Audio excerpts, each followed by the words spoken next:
You ever wish you had power over people who hurt you? The kind of power that makes them beg, makes them sorry, makes them disappear? Yeah, medieval Europe felt that too.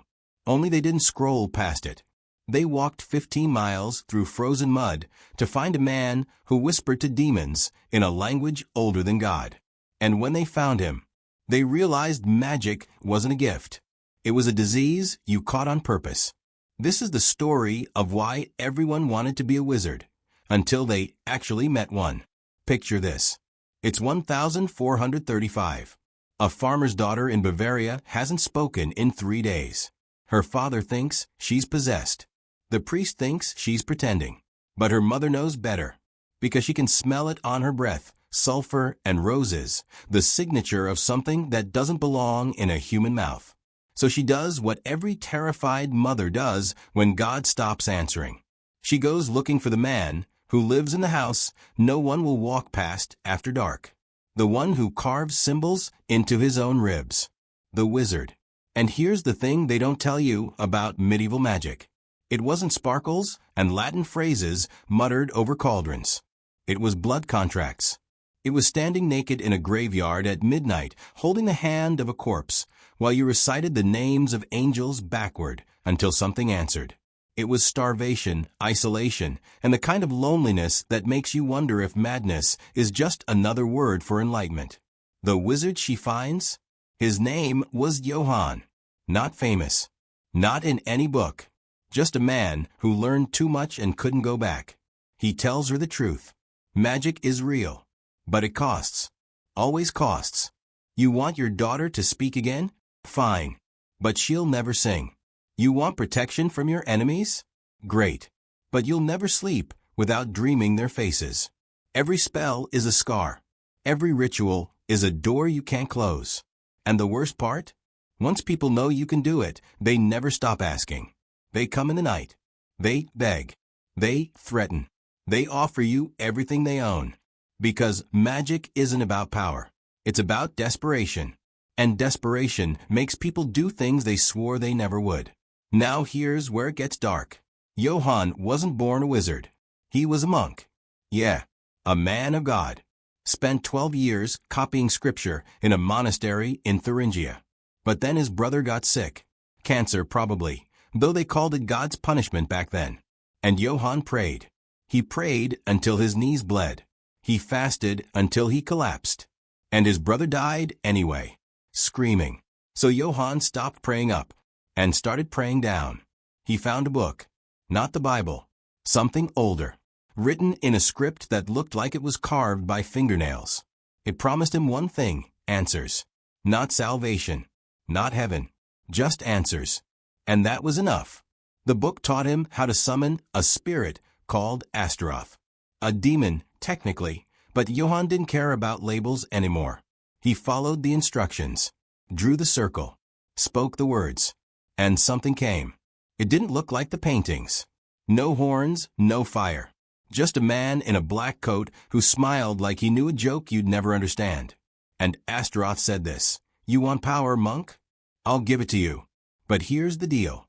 Every time you use it, you lose a piece of yourself. A memory, a feeling, something small you won't notice until it's too late. And one day, you'll wake up and realize you don't remember why you wanted this in the first place." Johann took the deal. Because grief makes you stupid.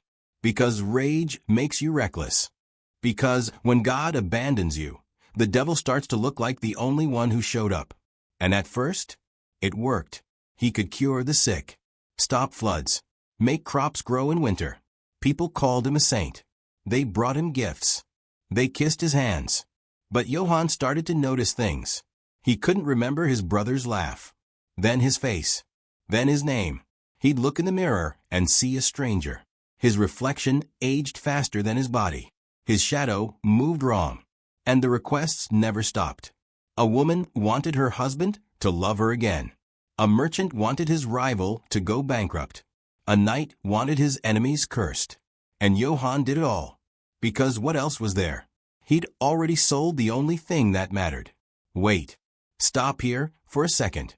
I need to ask you something real. If you could have one thing, revenge, love, power, but it cost you the ability to feel joy ever again. Would you take it? If that hit you, drop a comment. Just write, "I felt this."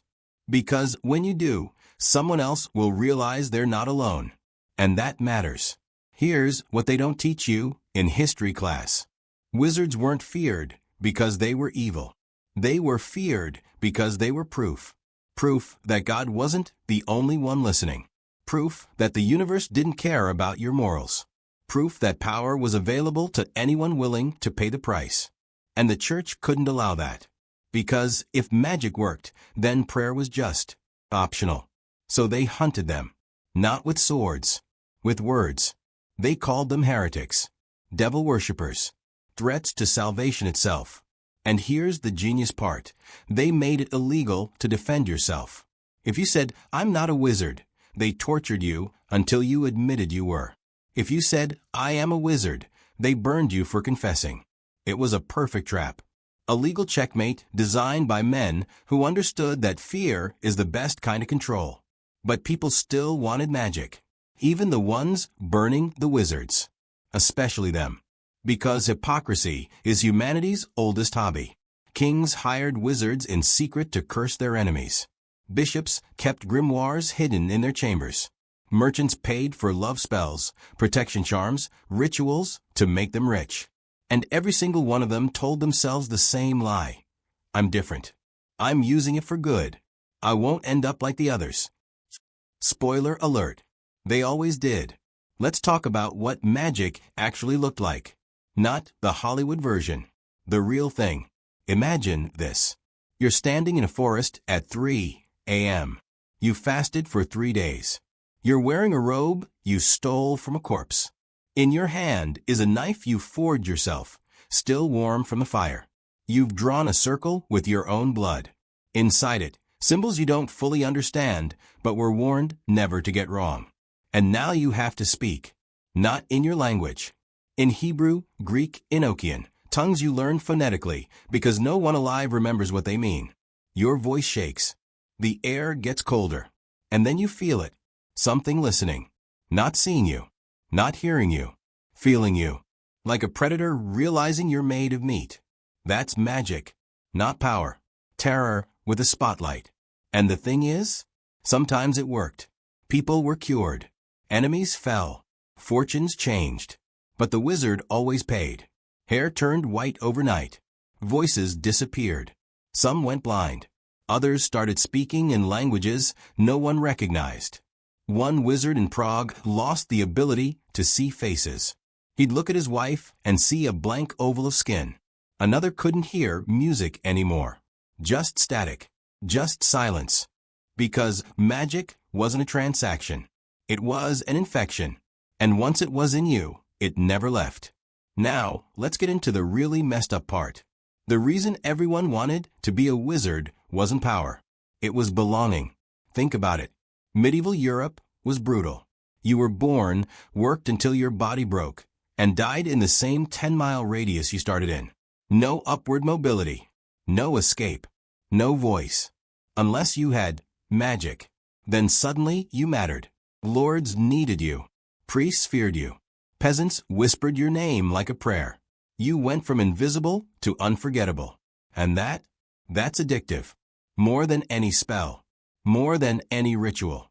The feeling that you finally matter. But here's the tragedy.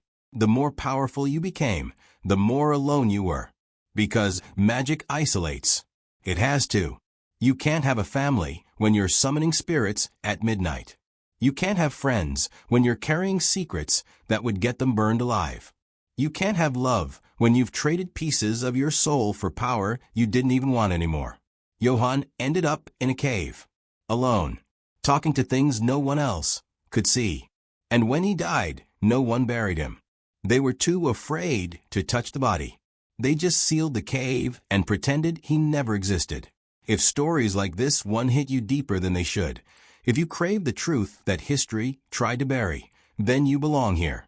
Subscribe before the next secret burns its way out. So why did people keep doing it? Why did every generation produce new wizards, even after watching the last ones destroy themselves? Because we're all Johann. Every single one of us. We see the cost. We hear the warnings. And we still think, yeah, but I'll be smarter. I'll be different. I'll control it.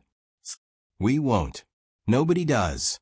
Magic, power, fame, revenge. They're all just different words for the same trap. The belief that if we could just have that one thing, we'd finally be enough. But Johann learned the truth. And maybe you already know it too. You think you'd never trade your soul for power.